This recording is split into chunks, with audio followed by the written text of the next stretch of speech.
যে জীব হত্যা মহাপাপ, পশু জবাই করা এটা মহাপাপ, তাহলে গাছও আর কাটা যাবে না, গাছ হত্যা করা যাবে না, ওইটাও একটা জীব হত্যা, নাকি বলেন? আর যদি এটা বলেন যে গাছেরও জীবন রয়েছে, জীব হত্যা মহাপাপ, তাহলে আপনাকে না খেয়ে মরতে হবে। তার কারণ হলো আপনি ভাত খাবেন, ওইটাও একটা গাছ থেকে এসেছে, ধান গাছ থেকে এসেছে। আপনি রুটি খাবেন, ওইটাও গম গাছ থেকে এসেছে। প্রতিটা খাদ্য, খাবার, তরলতা সবকিছু কোনো না কোনো গাছ থেকে এসেছে। অতএব যারা বলবে যে জীব হত্যা মহাপাপ, তাদেরকে না খেয়ে মরতে হবে। কথা ঠিক না বেঠিক?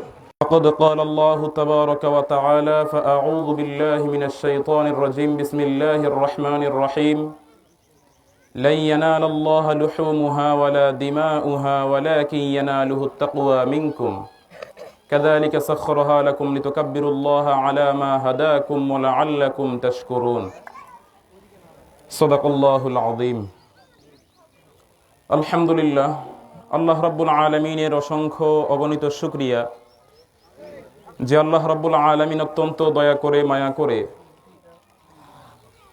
আজকের এমন একটি পবিত্র দিনে, ঈদুল আজহার দিনে, ঈদের নামাজ পড়ার উদ্দেশ্যে, ঈদের নামাজ পড়ার নিয়তে আমাদের সকলকে কাঁধে কাঁধ মিলিয়ে ঈদগাহে আসার, বসার তৌফিক দান করেছেন এবং দ্বীনের কিছু কথাবার্তা বলার এবং শোনার সুযোগ করে দিয়েছেন। এজন্য কৃতজ্ঞতা স্বরূপ সেই মহান মালিকের দরবারে আমরা শুকরিয়া আদায় করি, সকলে বলি আলহামদুলিল্লাহ। দরুদ ও সালাম পেশ করি সেই সৃষ্টির শ্রেষ্ঠ মহামানবের প্রতি, যিনি মদিনাওয়ালা, মক্কিওয়ালা, কামলিওয়ালা, যিনি সাইয়্যিদুল মুরসালিন, খাতামুন নবিয়্যিন, রাহমাতুল লিল আলামিন,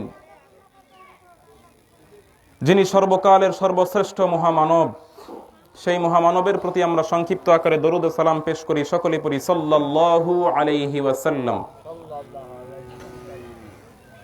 মুহতারাম হাজিরিন, আজ পবিত্র ঈদুল আজহার দিন, অত্যন্ত খুশির দিন, অত্যন্ত মর্যাদার দিন।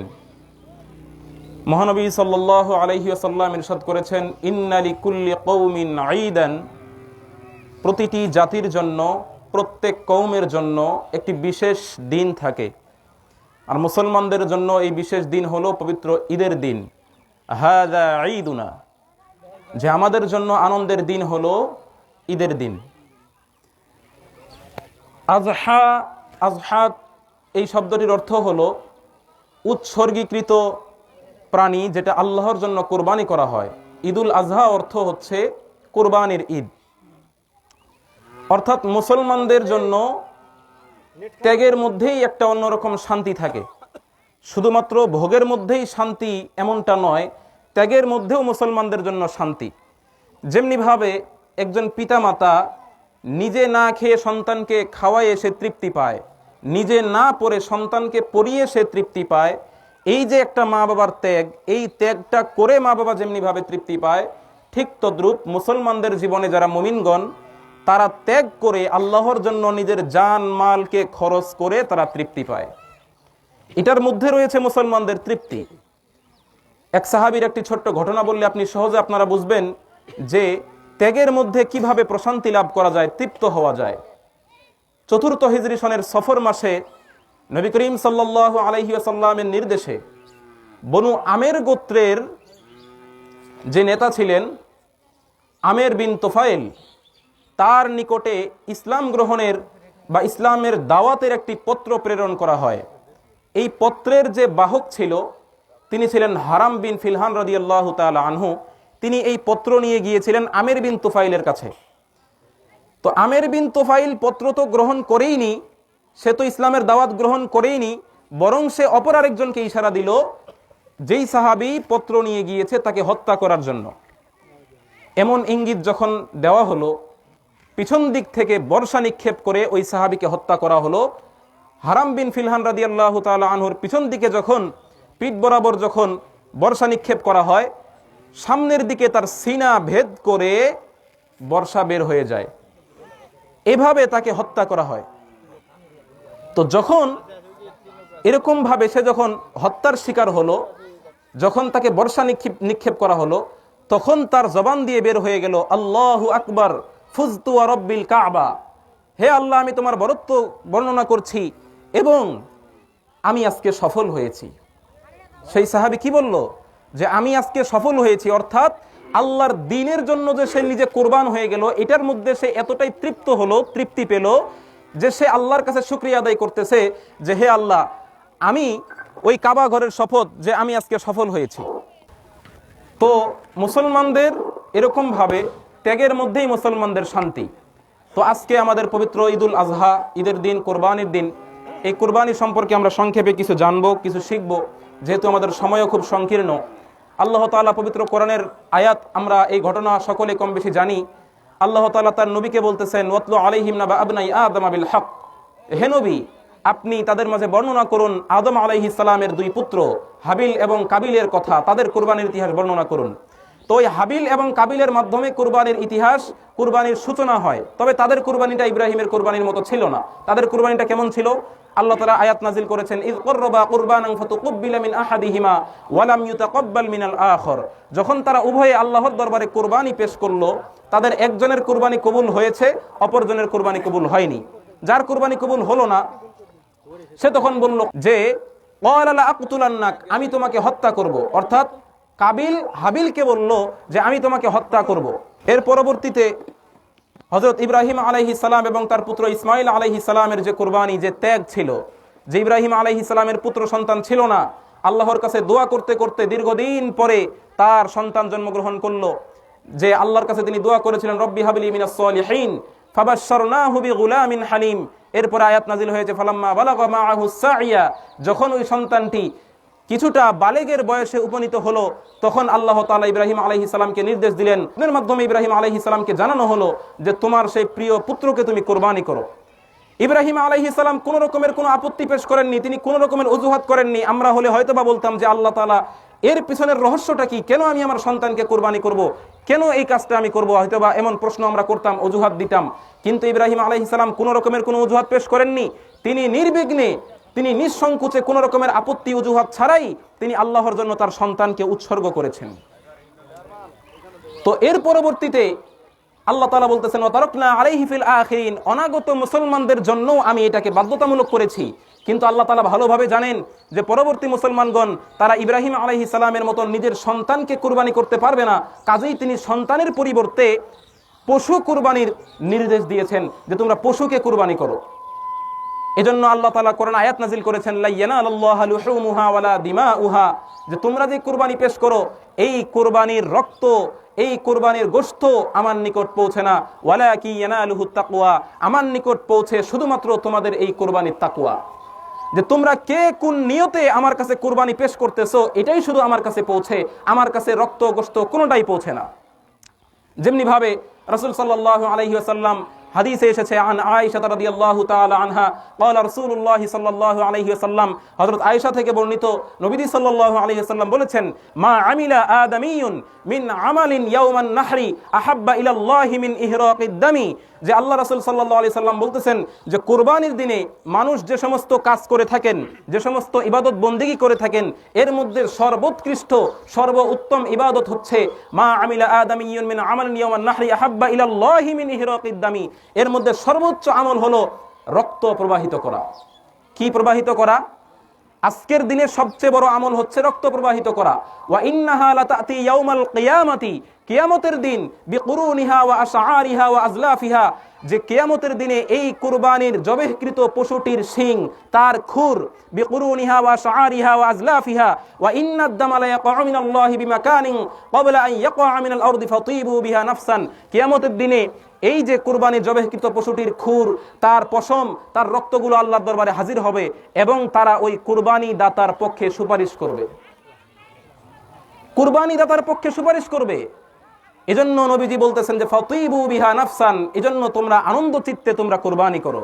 তবে কুরবানির আগে আমাদের নিয়তকে সহি করতে হবে। আল্লাহ রাসূল বলেছেন, ইন্নামাল আ'মালু বিন্নিয়াত, প্রতিটি কাজ তার নিয়তের উপর নির্ভরশীল। ওয়া ইন্নামা লিকুল্লি ইমরিইন মা নাওয়া, মানুষ যেইভাবে নিয়ত করবে তার নিয়ত অনুযায়ী সে তার প্রতিফল পাবে। তো এজন্য নিয়তটাকে আমাদেরকে সহি করতে হবে। তো কুরবানির আরো ফজিলত রয়েছে, যে হযরত ওমর রাদিয়াল্লাহু তাআলা আনহু বলতেছেন যে বিল মাদিনাতি 10 সিনিনা ইউদহি, আল্লাহ রাসূল মদিনায় 10 বছর থেকেছেন, 10 বছরের প্রতি বছর তিনি মদিনায় কুরবানি করেছেন। সুবহানাল্লাহ। শুধু তাই নয়, হযরত আন যায়েদ ইবনে আরকাম রাদিয়াল্লাহু তাআলা আন قال اصحاب رسول الله صلى الله عليه وسلم, যায়েদ ইবনে আরকাম রাদিয়াল্লাহু তাআলা আনহু হতে বর্ণিত যে নবীদের সাহাবাগণ তাকে জিজ্ঞাসা করলেন, ইয়া রাসূলুল্লাহ মা হাযিহিল আদাহি, হে আল্লাহর নবী কুরবানি কি? নবীজি তখন উত্তরে বললেন, ক্বালা সুন্নাতু আবিকুম ইব্রাহিম আলাইহিস সালাতু ওয়াস সালাম, কুরবানি হচ্ছে তোমাদের পিতা হযরত ইব্রাহিম আলাইহিস সালামের সুন্নাত। সাহাবায়ে কেরাম আবার জিজ্ঞাসা করলেন, ক্বালু ফামা লানা ফিহা ইয়া রাসূলুল্লাহ, হে আল্লাহর রাসূল এই কুরবানির মধ্যে কি কোনো সওয়াব রয়েছে? আল্লাহর নবী সাল্লাল্লাহু আলাইহি সাল্লাম তখন বললেন, ক্বালা বিকুল্লি শা'রাতিন মিনাস সুফি হাসানা, কুরবানির ওই পশুটির শরীরে যতগুলো পশম রয়েছে প্রতিটি পশমের বিনিময়ে আল্লাহ তাআলা একটি নেকি দান করেন। সাহাবায়ে কেরাম আবারও জিজ্ঞাসা করলেন, ক্বালা ফাসসুফু ইয়া রাসূলুল্লাহ, যেই পশুর শরীরে গুচ্ছ আকারে পশম থাকে, অগণিত পশম থাকে, যেমন ভেড়ার শরীরে গুচ্ছ আকারে পশম থাকে, সেই পশুর ক্ষেত্রে কি একইভাবে আল্লাহ তাআলা প্রতিটি পশমের বিনিময়ে এক একটি করে নেকি দান করবেন? আল্লাহর নবী তখন বললেন, ক্বালা বিকুল্লি শা'রাতিন মিনাস সুফি হাসানা, যে হ্যাঁ অবশ্যই যেই পশুর শরীরে গুচ্ছ আকারে পশম থাকে ওই পশুরও আল্লাহ তাআলা প্রতিটি পশমের বিনিময়ে এক একটি করে নেকি দান করবেন। সুবহানাল্লাহ। তাহলে কত বড় সওয়াব আর কত বড় ফজিলত। তবে আমাদের নিয়তকে সহি করতে হবে। যেমন আরেক হাদিসে এসেছে, এক সাহাবী বলতেছেন, আর আইতা রাজুলান গাজা ইয়ালতামিসুল আজরা ওয়া যিকরা মালাহু, যে আল্লাহর নবীজির দরবারে একজন লোক আসলো, গাজা ইয়ালতামিসুল আজরা ওয়া যিকরা মালাহু, ওই লোকটি এসে নবীজিকে জিজ্ঞাসা করলো, ইয়া রাসূলুল্লাহ, যে অমুক ব্যক্তি সে সুনামের উদ্দেশ্যে সুনাম সুখ্যাতি পাওয়ার জন্য সে আল্লাহর রাস্তায় জিহাদ করে, তার ক্ষেত্রে আপনি কি বলবেন? কথাগুলো মনোযোগ দিয়ে একটু শুনেন। যে হাদিসের মধ্যে আসতেছে যে ওই ব্যক্তি নবীজিকে জিজ্ঞাসা করলো, মা গাজা ইয়ালতামিসুল আজরা ওয়া যিকরা মালাহু, হে আল্লাহর নবী আপনি ওই ব্যক্তির ক্ষেত্রে কি বলবেন যে লোক দেখানোর উদ্দেশ্যে অথবা সুনাম পাওয়ার আশায় আল্লাহর রাস্তায় জিহাদ করে? ওই একইভাবে আপনারা ধরে নেন যে সুনাম পাওয়ার আশায় আল্লাহর দরবারে কুরবানি করে, তার ক্ষেত্রে কি বলবেন? কথাটা ঠিক এরকম। তো নবীজি ওই ব্যক্তির জবাবে তখন বললেন, লা শাইআ লাহু, সে কোনো কিছু পাবে না, কোনো নেকি পাবে না, কোনো সওয়াব পাবে না। ফাআদাহা সালাসা মাররাত, ওই ব্যক্তি পুনরায় জিজ্ঞাসা করলেন, এভাবে বারবার তিনবার ওই ব্যক্তি আল্লাহর নবীকে জিজ্ঞাসা করলেন, ইয়া রাসূলুল্লাহ গাজা ইয়ালতামিসুল আজরা ওয়া যিকরা মালাহু, অমুক ব্যক্তি যে লোক দেখানোর উদ্দেশ্যে জিহাদ করতেছে তার ব্যাপারে আপনি কি বলবেন? নবীজি বারবার বললেন, লা শাইআ লাহু, লা শাইআ লাহু, সে কোনো কিছুই পাবে না। এরপরে নবীজি শেষে বললেন, ইন্নাল্লাহা লা ইয়াকবালু মিনাল আমালি, আল্লাহ তাআলা ওই সমস্ত আমলকে কবুল করেন না। ইন্নাল্লাহা লা ইয়াকবালু মিনাল আমালি, আল্লাহ তাআলা ওই সমস্ত আমলকে কবুল করেন না, ইল্লা মা কানা লাহু খালিসান, যেই আমলের মধ্যে খালেস নিয়ত থাকে না। কি থাকে না? যেই আমলের মধ্যে কি থাকে না? খালেস নিয়ত থাকে না, ওই আমল আল্লাহ তাআলা কবুল করেন না। অতএব আমরা যে কুরবানি করব আমাদের নিয়তকে আমাদেরকে সহি করতে হবে, নিয়তকে আমাদের খাঁটি করতে হবে। তো এখানে আরেকটি বিষয়, এই যে আজকের দিনে আমরা কুরবানি করব, শুধু আমরাই নয়, আমাদের বাংলাদেশ সহ বিশ্বের বহু জায়গায় অথবা আমাদের বাংলাদেশে হাজার হাজার লক্ষ লক্ষ মানুষ আজকে কুরবানি করবে, লক্ষ লক্ষ পশু জবাই করা হবে। এটা নিয়ে ভিন্ন ধর্মাবলম্বী কিছু লোক অথবা আমাদের মুসলমান নামধারী কিছু নাস্তিক যারা আপত্তি তুলে যে জীব হত্যা মহাপাপ, আজকের দিনে মুসলমানরা রক্ত প্রবাহিত করে হাজার হাজার পশুর জীবনকে তারা অকাতরে বিলিয়ে দিচ্ছে, এটা ক্ষতি করতেছে, এটা অনর্থক একটা ব্যয় করছে, এরকম আপত্তি অনেকে তুলে। কেন তুলে? ওই যে বলতেছে, তাদের কথা হলো যে জীব হত্যা মহাপাপ। আমার কথা হলো যে আল্লাহ তাআলা সূরা মায়েদার প্রথম আয়াতে বলতেছেন যে উহিল্লাত লাকুম বাহিমাতুল আনআম, যে আমি তোমাদের জন্য চতুষ্পদ জন্তুকে আমি বৈধ করেছি, হালাল করেছি। তো পশুর যিনি মালিক তিনি বলতেছেন যে উহিল্লাত লাকুম বাহিমাতুল আনআম, আমি তোমাদের জন্য এই চতুষ্পদ জন্তুকে আমি হালাল করেছি। তো পশুর মালিক যিনি আমাদের জন্য হালাল করেছেন, তাহলে তোমরা আপত্তি তোলার কে? কথা কি আপনারা বুঝলেন কিনা? যে মালিক যেখানে আমাদেরকে খাওয়ার অনুমতি দিয়েছেন সেখানে তো দুনিয়ার কোনো মানুষের আপত্তি থাকার কোনো কথা নয়। আর যারা বলে যে জীব হত্যা মহাপাপ, এটা নাকি জীব হত্যা। আচ্ছা, এটা যদি জীব হত্যা হয়, 1901 সালে জগদীশচন্দ্র বসু তিনি আবিষ্কার করলেন, তিনি বললেন যে গাছেরও জীবন রয়েছে, গাছেরও কি রয়েছে? জীবন রয়েছে। এবং আমেরিকার একজন কৃষি বিজ্ঞানী তিনি একটি মেশিন আবিষ্কার করেছেন, যেই মেশিনের মাধ্যমে গাছের কান্নার আওয়াজ শোনা যায়, গাছের কান্নার আওয়াজও শোনা যায়। যেহেতু আমাদের সচরাচর আমাদের মানুষের যে সমস্ত কর্ণকোহর, আমাদের কান 20 সেকেন্ড পার সাইকেলের চেয়ে বেশি আমরা আওয়াজ শুনতে পাই, আর গাছের আওয়াজ হচ্ছে 20 সেকেন্ড পার সাইকেলের চেয়ে কম, এজন্য আমরা গাছের আওয়াজ আমরা শুনতে পাই না। কিন্তু ওই বিজ্ঞানী তিনি আবিষ্কার করলেন একটা মেশিন, যেই মেশিনের মাধ্যমে নাকি গাছেরও কান্নার আওয়াজ শোনা যায়। তো এটার মাধ্যমে আমরা বিভিন্নভাবে বৈজ্ঞানিক তথ্য অনুযায়ী আমরা জানতে পারি এবং বুঝতে পারি যে গাছেরও জীবন রয়েছে। তাহলে এখন যারা বলতেছে যে জীব হত্যা মহাপাপ, পশু জবাই করা এটা মহাপাপ, তাহলে গাছও আর কাটা যাবে না, গাছ হত্যা করা যাবে না, ওইটাও একটা জীব হত্যা, নাকি বলেন? আর যদি এটা বলেন যে গাছেরও জীবন রয়েছে, জীব হত্যা মহাপাপ, তাহলে আপনাকে না খেয়ে মরতে হবে। তার কারণ হলো আপনি ভাত খাবেন, ওইটাও একটা গাছ থেকে এসেছে, ধান গাছ থেকে এসেছে। আপনি রুটি খাবেন, ওইটাও গম গাছ থেকে এসেছে। প্রতিটা খাদ্য, খাবার, তরলতা সবকিছু কোনো না কোনো গাছ থেকে এসেছে। অতএব যারা বলবে যে জীব হত্যা মহাপাপ, তাদেরকে না খেয়ে মরতে হবে। কথা ঠিক না বে ঠিক? এজন্য এই সমস্ত সব হচ্ছে অবান্তর কথাবার্তা। আপনি আরেকটা জিনিস বুঝেন, সহজে একটা উদাহরণ দেই, যে সাধারণত যে সমস্ত আমরা গরু ছাগল, এই সমস্ত মহিষ, গরু ছাগল বিশেষ করে এই সমস্ত জন্তু, এই সমস্ত পশুর যে সমস্ত দাঁতগুলো, তাদের দাঁতগুলো হচ্ছে সমান্তরাল দাঁত। আর হিংস্র যে সমস্ত পশু রয়েছে, যেমন বাঘ, চিতাবাঘ, হায়না, সিংহ, এগুলোর দাঁতগুলো হচ্ছে সোচালো দাঁত। গরু ছাগলের দাঁত হচ্ছে সমান্তরাল দাঁত, এবং তারা তাদের ওই দাঁত দিয়ে শুধুমাত্র ঘাস, তরুলতা জাতীয় খাদ্য গ্রহণ করতে পারে, গোশত জাতীয় খাদ্য খাবার তারা গ্রহণ করতে পারে না। আর চিতাবাঘ, বাঘ, হায়না যে সমস্ত প্রাণীগুলো রয়েছে, হিংস্র প্রাণীগুলো রয়েছে, তারা শুধুমাত্র তাদের যে দাঁতগুলো রয়েছে, সোচালো দাঁত, ধারালো দাঁত, তারা তাদের দাঁত দিয়ে শুধুমাত্র গোশত ভোগ করতে পারে, গোশত জাতীয় খাবার খেতে পারে, ননভেজ খাবার খেতে পারে। তারা কখনো ওই ঘাস, তরুলতা জাতীয় খাবার খেতে পারে না। কিন্তু আপনি যদি মানুষের দাঁতের দিকে খেয়াল করেন, আল্লাহ তাআলা মানুষকে সমান্তরাল দাঁত দিয়েছেন এবং মানুষকেই আবার সোচালো, ধারালো দাঁত দিয়েছেন। তাহলে গোশত খাওয়া যদি অপরাধ হতো, তাহলে আল্লাহ তাআলা মানুষকে সোচালো দাঁত কেন দিলেন? আল্লাহ তাআলা মানুষকে ওই তরলতা জাতীয় খাবার খাবারও দাঁত দিলেন, আবার ননভেজ খাবার তথা গোশত খাবার, খাদ্য খাবার মতো দাঁত দিলেন। যদি এটা খাওয়া অন্যায় হতো, তাহলে আল্লাহ তাআলা এই খাদ্য খাবার, আল্লাহ তাআলা এই দাঁতগুলো মানুষকে কেন দিলেন? অতএব এইগুলো সব, যারা নাস্তিক গোষ্ঠী যারা এ সমস্ত আপত্তি তুলে, এগুলো হচ্ছে সব অবান্তর, এগুলো আমাদেরকে মানা যাবে না। আমরা নির্বিঘ্নে, আমরা নিঃসংকোচে আল্লাহর দরবারে আমাদের কোরবানিকে আমরা পেশ করব এবং আমাদের নিয়তকে আমরা সহি করব। আমাদের সকলকে সহিভাবে আল্লাহ তাআলার উদ্দেশ্যে কোরবানি করার তৌফিক দান করুন। সকলেই বলি আমিন। ওয়া আখিরু দাওয়ানা আলহামদুলিল্লাহি রাব্বিল আলামিন। সময়ের প্রতি খেয়াল আছে তো আমার?